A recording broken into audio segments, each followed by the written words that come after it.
Wuthering Heights by Emily Brontë. Chapter 1. 1801. I have just returned from a visit to my landlord of the solitary neighbor that I shall be troubled with. This is certainly a beautiful country. In all England, I do not believe that I could have fixed on a situation so completely removed from the stir of society. A perfect misanthropist. Helena and Mr. Heathcliff and I are such a suitable pair to divide the desolation between us. A capital fellow! He little imagined how my heart warmed towards him when I beheld his black eyes withdraw so suspiciously under their brows, as I rode up, and when his fingers sheltered themselves, with a jealous resolution, still further in his waistcoat, as I announced my name. Mr. Heathcliff? I said. A nod was the answer. Mr. Lockwood, your new tenant, sir. I do myself the honor of calling as soon as possible after my arrival, to express the hope that I have not inconvenienced you by my perseverance in soliciting the occupation of Thrushcross Grange. I heard yesterday you had some thoughts. Thrushcross Grange is my own, sir. He interrupted, wincing. I should not allow any one to inconvenience me, if I could hinder it. A walk-in. The walk-in was uttered with closed teeth, and expressed the sentiment. Go to the deuce. Even the gate over which he leant manifested no sympathizing movement to the words, and I think that circumstance determined me to accept the invitation.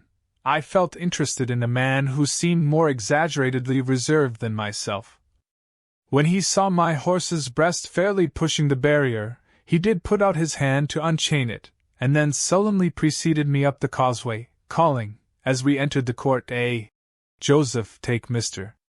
Lockwood's horse, and bring up some wine. Here we have the whole establishment of domestics, I suppose, was the reflection suggested by this compound order. No wonder the grass grows up between the flags, and cattle are the only hedge-cutters. Joseph was an elderly, nay, an old man, very old perhaps, though hale and sinewy. The Lord help us! He soliloquized in an undertone of peevish displeasure, while relieving me of my horse, looking, meantime, in my face so sourly that I charitably conjectured he must have need of divine aid to digest his dinner, and his pious ejaculation had no reference to my unexpected advent. Wuthering Heights is the name of Mr. Heathcliff's dwelling. Wuthering being a significant provincial adjective, descriptive of the atmospheric tumult to which its station is exposed in stormy weather. Pure, bracing ventilation they must have up there at all times. Indeed, one may guess the power of the north wind, blowing over the edge, by the excessive slant of a few stunted firs at the end of the house, and by a range of gaunt thorns all stretching their limbs one way, as if craving alms of the sun. Happily, the architect had foresight to build it strong. The narrow windows are deeply set in the wall, and the corners defended with large jutting stones. Before passing the threshold, I paused to admire a quantity of grotesque carving lavished over the front, and especially about the principal door, above which, among a wilderness of crumbling griffins and shameless little boys, I detected the date, 1500, and the name, Hareton and Shaw. I would have made a few comments, and requested a short history of the place from the surly owner, but his attitude at the door appeared to demand my speedy entrance, or complete departure, and I had no desire to aggravate his impatience previous to inspecting the penetralium. One step brought us into the family sitting-room, without any introductory lobby or passage. They call it here the house. Preeminently. It includes kitchen and parlor, generally, but I believe at Wuthering Heights the kitchen is forced to retreat altogether into another quarter. At least I distinguished a chatter of tongues, and a clatter of culinary utensils, deep within, and I observed no signs of roasting, boiling, or baking, about the huge fireplace, nor any glitter of copper saucepans and tin cullenders on the walls. One end, indeed, reflected splendidly both light and heat from ranks of immense pewter dishes, interspersed with silver jugs and tankards, towering row after row, on a vast oak dresser, to the very roof. The latter had never been underdrawn, its entire anatomy lay bare to an inquiring eye, except where a frame of wood laden with oat cakes and clusters of legs of beef, mutton, and ham concealed it. Above the chimney were sundry villainous old guns, and a couple of horse pistols, and by way of ornament, 3 gaudily painted canisters disposed along its ledge. The floor was of smooth, white stone, the chairs high-backed, primitive structures, painted green, 1 or 2 heavy black ones lurking in the shade. In an arch under the dresser reposed a huge, liver-colored bitch pointer, surrounded by a swarm of squealing puppies, and other dogs haunted other recesses. The apartment and furniture would have been nothing extraordinary as belonging to a homely, northern farmer, with a stubborn countenance, and stalwart limbs set out to advantage in knee breeches and gaiters. Such an individual seated in his armchair, his mug of ale frothing on the round table before him, is to be seen in any circuit of 5 or 6 miles among these hills, if you go at the right time after dinner. But Mr. Heathcliff forms a singular contrast to his abode and style of living. He is a dark-skinned gypsy in aspect, in dress and manners a gentleman, that is, as much a gentleman as many a country squire, rather slovenly, perhaps, yet not looking amiss with his negligence, because he has an erect and handsome figure, and rather morose. Possibly some people might suspect him of a degree of underbred pride. I have a sympathetic chord within that tells me it is nothing of the sort. I know, by instinct, his reserve springs from an aversion to showy displays of feeling and to manifestations of mutual kindliness.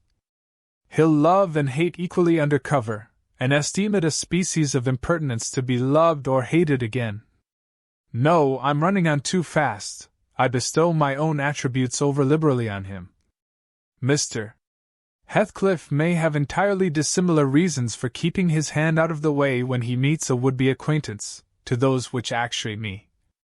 Let me hope my constitution is almost peculiar. My dear mother used to say I should never have a comfortable home, and only last summer I proved myself perfectly unworthy of one. While enjoying a month of fine weather at the sea-coast, I was thrown into the company of a most fascinating creature, a real goddess in my eyes, as long as she took no notice of me. I never told my love vocally, still, if looks have language, the merest idiot might have guessed I was over head and ears. She understood me at last, and looked a returner the sweetest of all imaginable looks. And what did I do? I confess it with shame I shrunk icily into myself, like a snail, at every glance retired colder and farther, till finally the poor innocent was led to doubt her own senses, and overwhelmed with confusion at her supposed mistake, persuaded her mamma to decamp. By this curious turn of disposition I have gained the reputation of deliberate heartlessness, how undeserved, I alone can appreciate. I took a seat at the end of the hearthstone opposite that towards which my landlord advanced, and filled up an interval of silence by attempting to caress the canine mother, who had left her nursery, and was sneaking wolfishly to the back of my legs, her lip curled up, and her white teeth watering for a snatch. My caress provoked a long, guttural snarl. "You'd better let the dog alone," growled Mr. Heathcliff in unison, checking fiercer demonstrations with a punch of his foot. "She's not accustomed to be spolita, not kept for a pet." Then, striding to a side door, he shouted again, "Joseph!"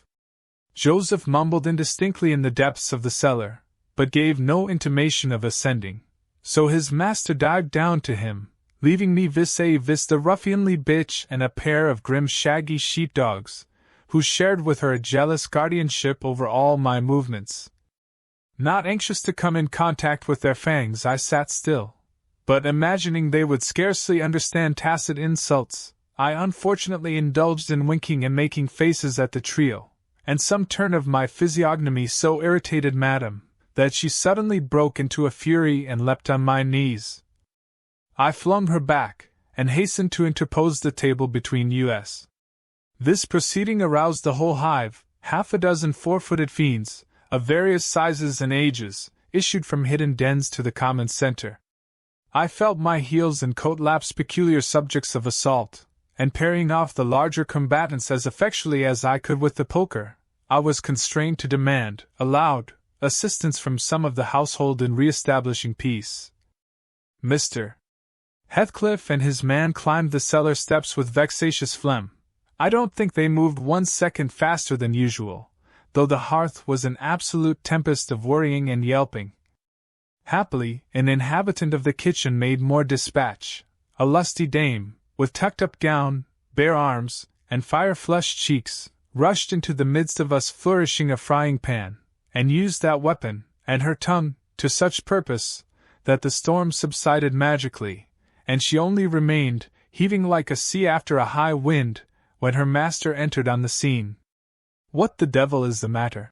he asked, eyeing me in a manner that I could ill endure after this inhospitable treatment.